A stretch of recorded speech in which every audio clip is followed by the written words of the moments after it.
What is it about the environment that inspires you the most? I think it's about the importance of the environment for the livelihood of human beings.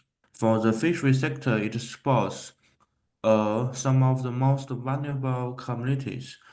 Environment is one of the most important things in this planet Earth. I think the thing that inspires me the most is the kind of interconnectedness of natural systems. So how the ocean, biodiversity, and human well-being are all really, really linked. And I think there's something, pretty cool about and motivating about the idea of protecting our environment, not only to kind of safeguard ecosystems, but also to kind of help communities thrive at the same time. And it's kind of the potential to generate this shared sustainable value that really drives some of the work that I'm doing.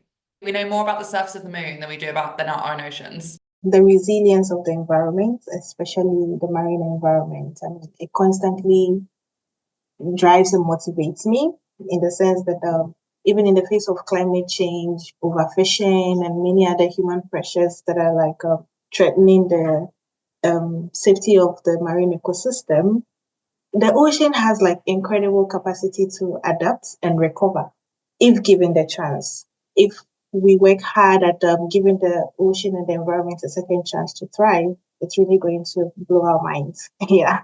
What inspired me the most about the environment is the resilience of the ecosystems.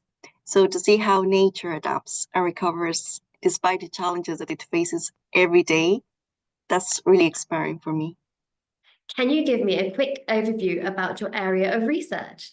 Firstly, I'm a professional data scientist, and my areas of research is threefold. So the first fold is about looking various sources of data for the under 12-meter fishing activities around Scotland. And the second data chapter is looking at how the fishing dynamics of Orkney have been changed in the last 20 years. Originally, I'm not from a fishery science background. I'm a professional data scientist. My research focuses on how the designation of national marine parks can generate social, ecological, and economic benefits.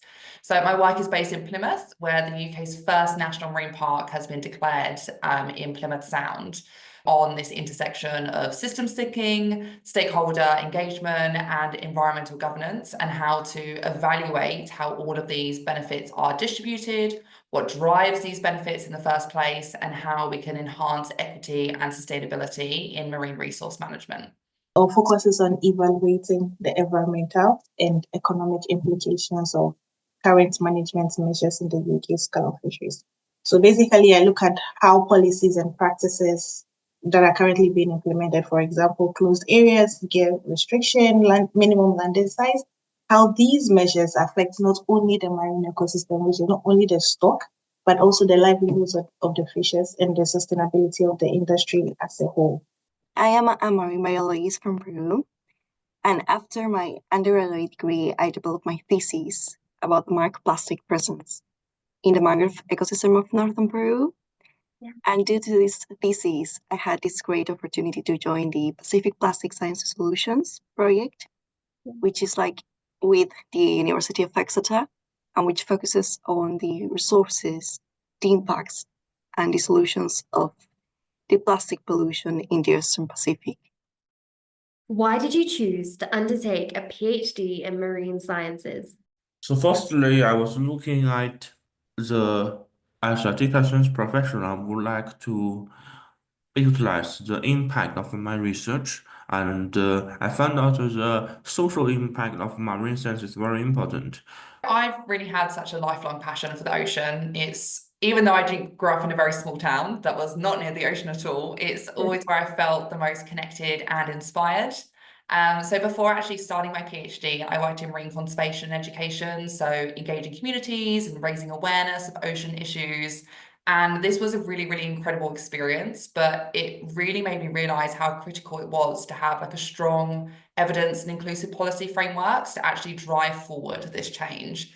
So I wanted to kind of move beyond outreach and into research so that I could directly inform decision making and, you know, hopefully help me shape marine management in sustainable and equitable ways. So this PhD was like the perfect opportunity for me to be able to do that.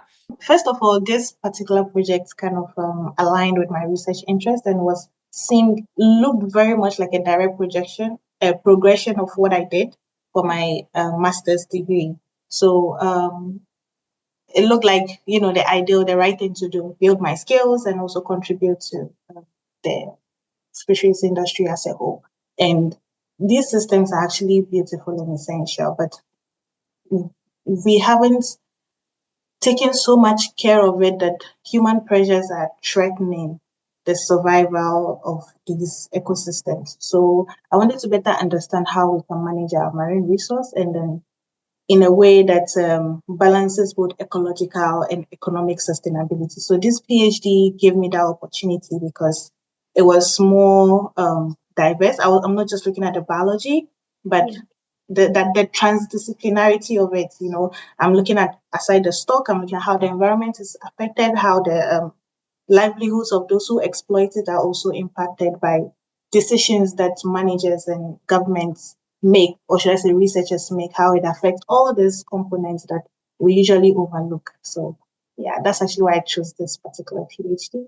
With my previous experience with the Pacific Plastic Science Solution project, motivated me to pursue a PhD where I could explore more sustainable solutions to replace the single-use plastics, which in this case is like the third generation bioplastics, and to evaluate their impacts on the marine ecosystem, which is really interesting. And I didn't know about the first and second one also, so it's really interesting to see if we can find solutions to replace the single-use plastic, which is a problem right now.